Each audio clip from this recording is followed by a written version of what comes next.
Hello everyone, मैं मनीष और आप सब देख रहे हैं विंसम क्लासेस। तो DSSB की तरफ से कल TGT इंग्लिश का नोटिफिकेशन जारी कर दिया गया है। इससे पहले जो है कुछ दिन पहले उन्होंने PRT और अलग अलग सब्जेक्ट्स की TGT की भी वैकेंसीज उन्होंने जारी की थी। तो आज के इस वीडियो में हम सब यही जानेंगे कि ये जो TGT इंग्लिश की वैकेंसी आई है इसके बारे में, इसमें कितनी सीटें हैं, इसकी एलिजिबिलिटी क्राइटेरिया क्या होगी, इसके सिलेबस और कैसे जो है हम इसे पार कर सकते हैं, अर्थात इसे हम इस जॉब को हम सब पकड़ सकते हैं, ग्रैब कर सकते हैं। तो सबसे पहले ये जो कल नोटिस कल का है, देख लीजिए यहाँ पे डेट भी दिया गया है 27/5/2021 का। कल ही ये डेट आया है। तो opening date of application, application कब से शुरू होगी, तो ओपनिंग डेट ऑफ एप्लीकेशन यहाँ पे दिया गया है 4/6/2021, मतलब 4 जून ऑफ 2021 को ये एप्लीकेशन शुरू होंगी और इसका क्लोजिंग डेट जो है वो कब होगा, 3/7/2021। अर्थात आप 4 जून से 3 जुलाई के बीच में इस फॉर्म को फिल कर सकते हैं। ठीक है। और यहाँ इंपॉर्टेंट नोट जो शुरू में ही दे दिया गया कि only online applications will be accepted. ठीक है। तो इसे भरने का सिर्फ एक ही जो जरिया है वो सिर्फ ऑनलाइन होने वाला है। ठीक है। और किसी भी तरह का अगर आप एप्लीकेशन वहाँ पे भेजते हैं तो वो क्या हो जाएगा, ऑटोमेटिकली रिजेक्टेड हो जाएगा। ठीक है। तो ढेर सारे सब्जेक्ट्स इसमें भी आए हैं।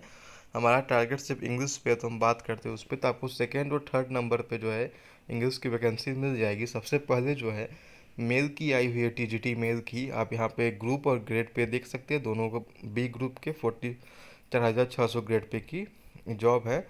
अगर हम बात करें तो TGT मेल की जो है 1029 वैकेंसीज आई है और TGT फीमेल की जो है 961 वैकेंसीज जो है आपके सामने देखने को मिल रही है। तो 961 वैकेंसीज जो है फीमेल की है और 1029 वैकेंसी जो है मेल की है।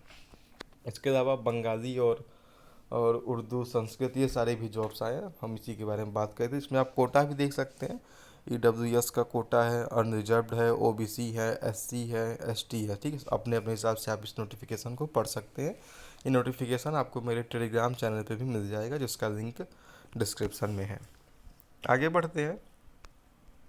एलिजिबिलिटी की बात करते हैं कि आप इसको भरने के योग्य होंगे कि नहीं होंगे।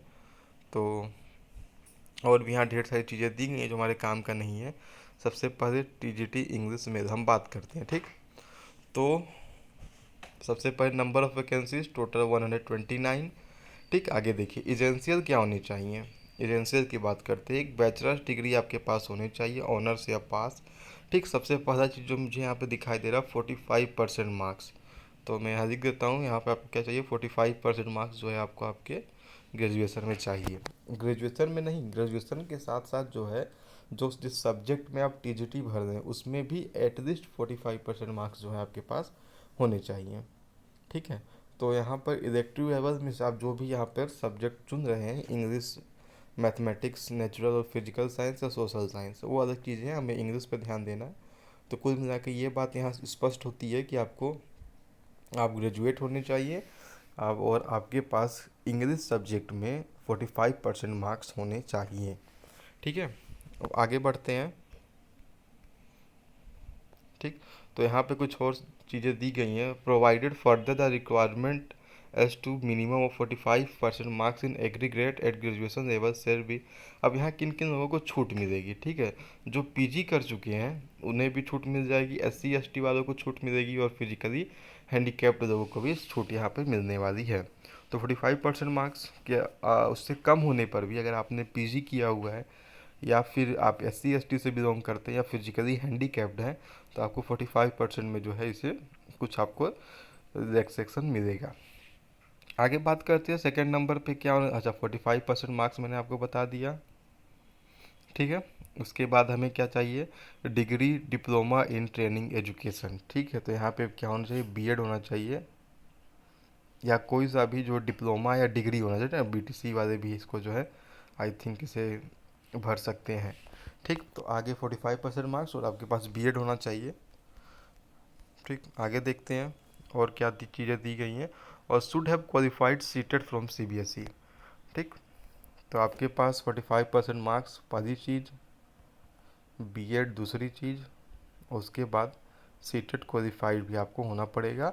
और working knowledge of Hindi, Hindi में काम करने का नॉलेज भी आपके पास होना चाहिए।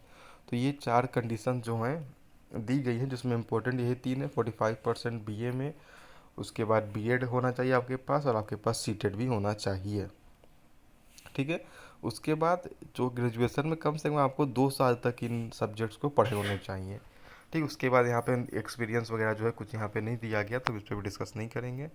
आगे यहाँ पे दिया गया है 32 ईयर्स जो है एज लिमिट दिया गया है, और सेम टू सेम वही जो कंडीशन है वो फीमेल के लिए भी दी गई है।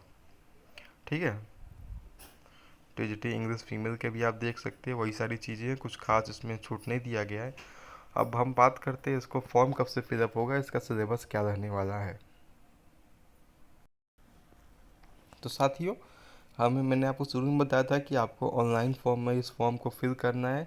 ठीक है। आपके पास से आपकी ओरिजिनल आधार कार्ड या कोई भी फ़ोटो आइडेंटिटी प्रूफ होनी चाहिए, जिसमें आपका फ़ोटो दिखाई देता हो, ये मोस्ट इम्पॉर्टेंट होता है। ठीक है। आगे बढ़ते हैं तो इसकी एप्लीकेशन फ़ीस जो है 100 रुपीज़ है। और मोड ऑफ एग्ज़ामिनेशन की बात करते हैं तो यहाँ पर जो है 1 टायर या 2 टायर एग्ज़ामिनेशन हो सकता है, स्किल टेस्ट जहाँ पे इसको जो है ज़रूरत होगा। एग्ज़ामिनेशन स्कीम की बात की जाए तो यहाँ पेपर 1 की बात हो रही है, पेपर 2 में अलग सी वीडियो में आपको बताऊंगा। तो पेपर 1 क्या बाइलिंगुअल होंगे, हिंदी इंग्लिश दोनों में। अगर आप इंग्लिश टीजीटी की बात करें तो पेपर किस में होगा, सिर्फ इंग्लिश में ही आने वाला है।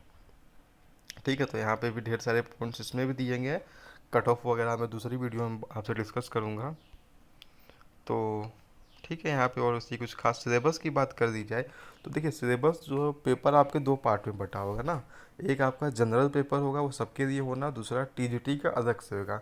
तो जनरल पेपर का सिलेबस जो है यहाँ पे इन्होंने बताया है कि जीए आएंगे। ठीक है। जीए में अब आपको यहाँ पे देखिए सब्जेक्ट दे दिए गए हैं, history, political, constitution, sports, art culture, geography, economy, everyday science, research, और नेशनल इंटरनेशनल ऑर्गेनाइजेशन, इंस्टीट्यूट, ये सारी चीज़ें। ठीक। मतलब आपने अगर सुपर टेट की तैयारी कर रहे हैं, आपने सीटेट पास किया है, तो आपने इन सबको ज़रूर पढ़ा होगा। तो उसी को थोड़े बड़े लेवल पे हमें पढ़ना होगा। ठीक है। हमें करंट अफेयर्स देखने होंगे, सब ऑर्गेनाइजेशंस के नाम देखने पड़ेंगे, हमें current affair, history, polity, geography, सब पे जो है एक नज़र दौड़ानी पड़ेगी। सेकंड की बात करें तो जनरल इंटेलिजेंस, जिसे हम रीजनिंग भी कहते हैं, तो इसमें आपको रीजनिंग के भी अच्छे खासे टॉपिक्स जो इसमें देखने को मिलेंगे। उसके बाद हम बात करते हैं मैथमेटिक्स की, तो मैथमेटिक्स का सिलेबस है। उसके बाद हिंदी, इंग्लिश। ठीक है। तो कुल मिला के आपको 5 सब्जेक्ट्स जो है पढ़ना रहेगा इसमें। उसके बाद बस और कुछ खास इसमें चीज़ नहीं दी गई है। और नेक्स्ट वीडियो में मैं आपको बताऊंगा कि इस टीजीटी इंग्लिश का सिलेबस क्या हो सकता है। ठीक है। तो चैनल को सब्सक्राइब जरूर करें, अपने दोस्तों के साथ शेयर करें, और कोई भी डाउट हो तो कमेंट बॉक्स में पूछें। डिस्क्रिप्शन में दिए लिंक से टेलीग्राम चैनल ज्वाइन करें ताकि आपको वहाँ पर पीडीएफ मिल सकते हैं। Thank you.